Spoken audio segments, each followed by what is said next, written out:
And I need to be really clear. I keep hearing trainers say, you can slow your reps down and focus on time under tension. You could reduce your rest periods. You could superset particular exercises to make them more challenging. You could do an extra workout. Okay, these are all going to make it harder, but they're not actually going to affect mechanical tension or metabolic stress, not to the amount that we actually want them to. Hello and welcome to the fourth episode of the Smart Strength Training Podcast. I'm your host, Andy Vincent, and today's topic is all about progression with your strength training. It's common to hear in social media coaches talk about progressive overload, which is great. I'm fully on board with this information being out there. But of course, it also brings with it some confusion about really what variables with exercise, with strength training, are we trying to progress? At what rate should we be progressing them? And then this instantly leads to the conversation around how hard should we be training? How close to failure should we be pushing our exercises? So first up, let's go into progressive overload. What really is it? Before we can discuss this, we need to talk about what elements of training, what stimulus that we can get from training are we trying to progress. So there are two things that you need to know. The first is mechanical tension. And mechanical tension refers to the force exerted on a muscle when they contract against a resistance. So this is primarily going to be the load on the bar or the weight of the dumbbells. And the other element we're looking to progress is metabolic stress. And this occurs when the muscles are used for a prolonged period of time, which leads to an accumulation of certain metabolites. So metabolic stress has more of this sort of fatigue resistant element to it. Both of these contribute to muscle growth and adaptations, albeit they work through different pathways. And it's really important to point out the role of each is still to a degree argued. Certainly the role of metabolic stress is argued within the context of building muscle. How much do we actually need metabolic stress and how much is mechanical tension going to be the primary driver? So let's then talk about what we're trying to progress. So let's think about if we're trying to increase mechanical tension, it then means we are trying to add load to the exercise. It's also worth pointing out that mechanical tension is also going to be affected by putting muscles into a long muscle length, so training through a full range of motion. That's not really a measure of progression, and I'll save that topic for a later episode. Metabolic stress is then more aligned to the amount of accumulative work we put through the muscle, which therefore leads us more into this idea of volume, the amount of reps that we produce, or the amount of total sets, the total working sets that we do on a particular muscle group, a particular exercise. So load and volume, they are the primary things we're looking to try and affect with progressive overload. And I need to be really clear. I keep hearing trainers say, you can slow your reps down and focus on time under tension. You could reduce your rest periods. You could superset particular exercises to make them more challenging. You could do an extra workout. Okay, these are all going to make it harder, but they're not actually going to affect mechanical tension or metabolic stress, not to the amount that we actually want them to. So as much as I certainly think that tension, time under tension, and tempo has its place. I'll discuss that later, as I will also discuss frequency of training, so the amount of times you train per week later. But those things are not what we're trying to progress. We are very much trying to increase the load or the reps. So let's discuss further. So how often should we be progressing our training? And this depends on quite a few things. First up, your lifting experience. For any of you that have trained for a little while now, you'll probably recognize that your first year or so of training was wonderful. You get progression pretty much every week. Every exercise moves forward. It's great. But then after a while, maybe 1 to 2 years, that rate of progress is slower. You are not adding so much load onto a bar at the end of an 8 to 10 week training block. And that is the norm. So you'll be progressing your training much more as a newbie than you will an experienced lifter. Where you are within a training program will also affect how much you can progress. Let's say you're doing a 12-week program. From week 1 to 6, the exercises in the program are fairly new to you, so you get a decent amount of progression across those first maybe 6 weeks. But then recognizing from 6 to 12 weeks, you've already got the easy wins from the first 6 weeks. Those last 6 weeks, you're going to be much, much slower with your rate of progress with either load or volume. So where you are in your training block matters when it comes to how much you can progress in exercise. The overall complexity of the exercise is going to make a huge difference. Some exercises you just got to be really careful because there is a risk to reward ratio for training with load going through the body. Good examples are the conventional deadlift and like a barbell military overhead press. Both of those come with a risk of injury to the spine, and therefore you do want to be careful with how much you progress them. It's also worth pointing out that very, very low skill exercises like a bicep curl or a leg extension machine, because of the simple nature of it being single joint, you've not really got much to help you. You are basically doing one very small movement. When you get to the point that you can't do any more, you're going to struggle to progress that week on week. So isolation exercises actually become quite hard to progress long term because obviously you can cheat and have bad form, but at least respect with something like a squat, I could shift into my hips more, I could shift into my knees more, I could shift from side to side more. A bicep curl, I don't really have that option. You are very much exposed to whatever you can do as far as the muscle is concerned. So the exercise selection is also going to be something you think about. And then your recovery and how recovered you are, respecting that if you say you've got 4 workouts per week, you've trained Monday, Tuesday, Thursday, and you're in that Friday session, and the amount of accumulative work you've done up to that point, most of us have jobs or families, so potentially not sleeping as well. It might not be possible to progress based on what's happened coming up to that point, or the other way around, you might not want to push things too hard because potentially your next day of training, you want to be fresh for that because there's a particular exercise in that workout that you do want to try and progress. So there's all these variables around when and how you can progress your training. I think progressive overload needs to be understood as this overarching theme of strength training. It's not something that you will do session to session, so therefore week to week. It's more of a month to month focus. So really think of it as an overriding principle, not absolute within a workout itself. And then let's think about tempo, because this plays into this next topic.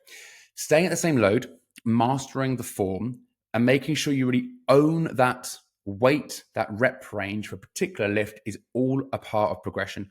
We've all glanced around the weights room and we can see that person who's got terrible form and everything's going horribly wrong and they're progressing their weights up. You don't want to be that person. You want to check your ego as you walk in. So therefore using tempo to spend 1 to 3, 4 weeks managing the same load across the same amount of reps to really lock that load in is a very sensible way to help with progression. But tempo by itself is not a measure of progression. A really good example of this is I always use it as the knees caving in on a squat. Every single week someone says to me, Andy, how do I stop my knees caving in? Is it weak glutes? Is it technique? It's usually a too rapid rate of increasing the load. And I often just say, take 5 kilos off. How does it look? Knees still fall in. Take another 5 kilos off. How does it look? That was great. Okay, so the honest truth is you are not the weight. You're not able to currently manage at 10 kilos more. Your current technical ability was 10 kilos lighter. Respect what your body can do and focus on a slower rate of progress. That's a really sensible thing when it comes to progression with load and using tempo as a way, or certainly controlling your rep speed as a way of managing that. And then a few sort of practical pointers around progression. So we know we're going to try and progress load and volume, but when do you know which one to do? And the actual answer is it depends on the reps you're doing, because the amount of reps you're doing will generally guide you a little bit. Recognize this. If I'm doing 10 reps of 10 kilos of a shoulder press, and I want to go up to 12 kilos on that shoulder press for 10 reps, that's 2 kilos per rep. That's accumulating 20 kilos more work on that one set alone. Across 3 sets, 60 kilos of total work accumulated.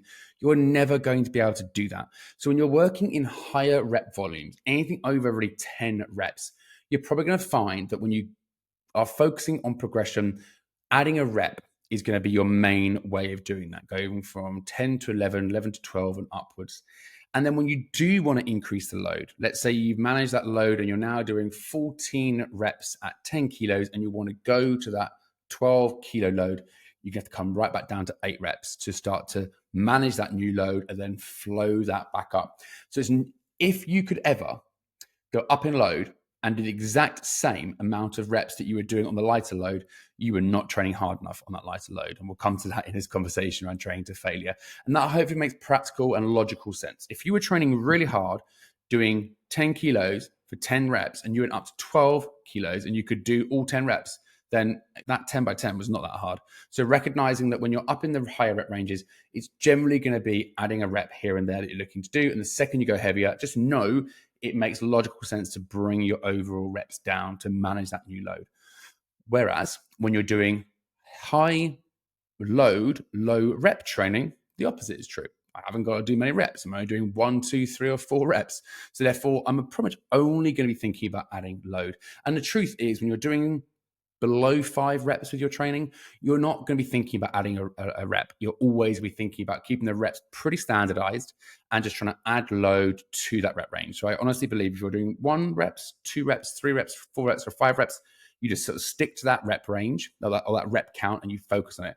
Anything over 8 reps, it's very much a scope of range of reps because reps is the thing you're focusing on. So you might work from 8 reps up to 12 reps, go heavier and low, come back down to 8 and flow back up. But you wouldn't do that sort of protocol when it comes to heavier load, lower rep training. So just recognize the answer around should I do a rep more or should I add more load? You probably can answer that by looking at the rep count you're currently working in. So let's now discuss training to failure. Hopefully, practically or logically, you might think that if I am increasing my load or volume over time, I will at some point get to the point that I'm now training pretty close to failure. That's a very smart, logical conclusion, and it's the truth. It's where I expect everyone to get to eventually. This idea of asking how close to failure you should be training is often, well, if you're just progressing your training, you'll get there eventually, so you haven't got to worry too much. But let's just delve a little bit deeper. We've got a few measures that we can use to gauge our proximity to failure with an exercise, and they are a scoring system. One is called repetitions in reserve, or RI. The other is called your rating of perceived exertion, or your RPE score. Now, RAR, so repetitions in reserve. You're doing your shoulder presses and you get close to the end, and at the last rep, you're like, oh, I probably could only have done 1 more rep, and you score that a 1 rep in reserve.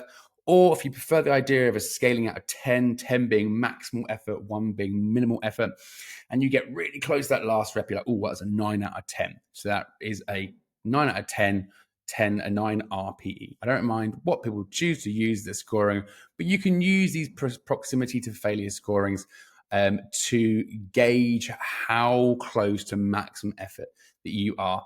What does the research tell us? The research says that for strength training, you do not need to train to failure. You only need to be progressing what you're doing. And when you are trying to focus on getting much stronger, you're lifting much heavier loads. So you want to be focusing on good technique, good form. So you do not want to be going to failure. So if I'm down that 1 to 5 rep range, I do not need to be pushing all the way to complete failure, because the breakdown in form would probably mean that something could go horribly wrong. For adding muscle, it really depends. There are different research papers that say different things on this one. We certainly know you don't have to go to failure. Some camps say you do, some camps say you don't. That's kind of standard for the fitness industry. People love they choose a path and that's how they focus. But I think it's important just to point out that you've got options around training to failure. So when should you train to failure? So if you're a beginner when should you avoid training to failure? Let's go there first. If you're a complete beginner to training, the first year or so, you've got plenty of gains to get without ever going anywhere near failure. You're progressing week on week. You still learn the techniques, the movements. There's no point of going to failure for complete beginners. Also then, for anyone that's in the gym and you've got 3 sets of dumbbell chest press, you're not going to train to failure on all 3 of those sets. It really would be the last 1, maybe last 2 sets. So you're not training to failure across every single set. You've got to recognize the skill element I've already mentioned of exercises. It might be safe to train to failure, respecting that the point in which you would fail in a squat is at the bottom. Well, how are you going to get out of that? If you fail the squat at the bottom, bar bench press, you're going to fail with that bar against your chest. How are you going to get out of it? So recognizing the setup of the exercise might dictate whether or not you even have a possibility of training to failure. And then recognizing your own skill level of the exercise. If the exercise is pretty new to you and you're just learning it, absolutely no reason why you want to go to failure. Respect that you're practicing the exercise, you're learning the technique, you have plenty of scope to progress the exercise. There's no need to train to failure. But when could train to failure be necessary? One thing from looking at the research, it seems that when you're doing high rep training, 15 reps plus, it looks like because the load isn't that great to really affect mechanical tension, that you do need to push those sets closer to failure. So when you're working in high reps, you do need to work closer to the point of failure to create enough stimulus to be able to build muscle. The other thing that's quite good about training to failure is you don't need to do as many sets. So going back to that idea of not doing all your sets to failure, you could purposefully just do 1 or 2 sets of a particular exercise and push those to failure just to lower your overall set volume.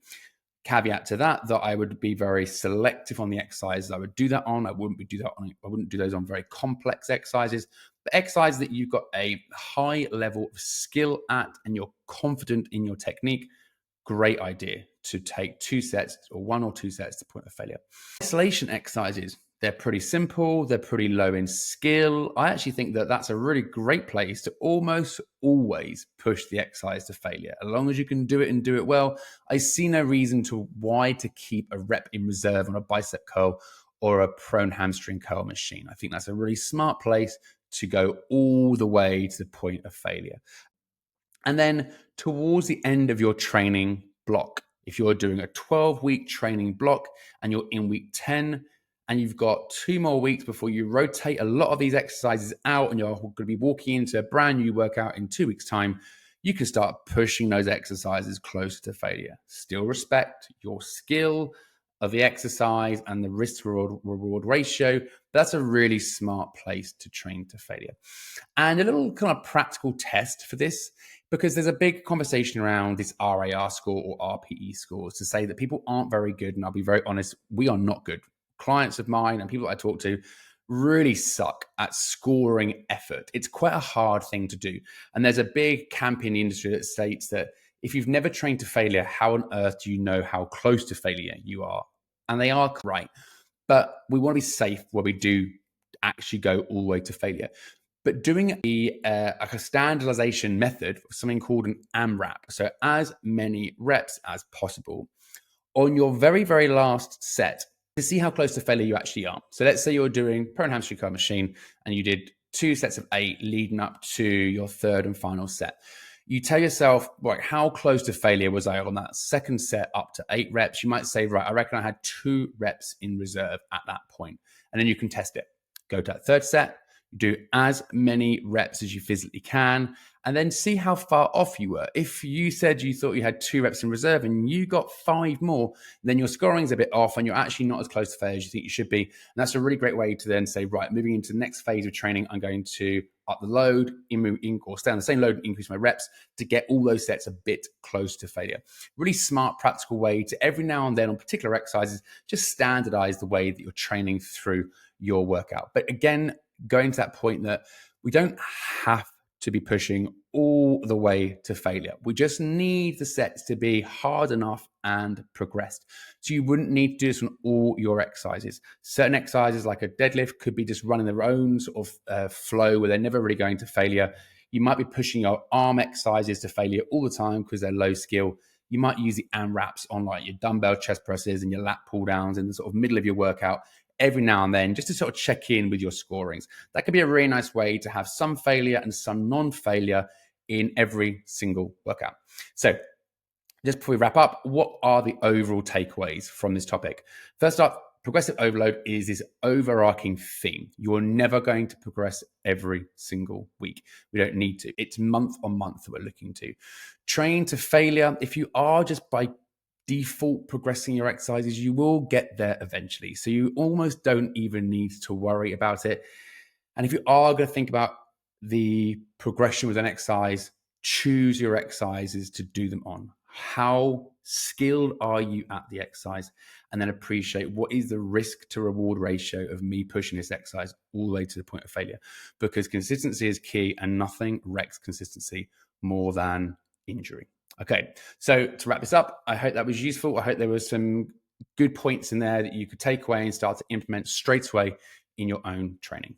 And of course, if you want help putting this into practice in real time in your own training, then, and of course, if you want help putting these kind of techniques into place in your own training, you can join me for one-on-one online training where I coach a lot of these techniques week to week to really guide you through the process when you work with me with online bespoke personal training.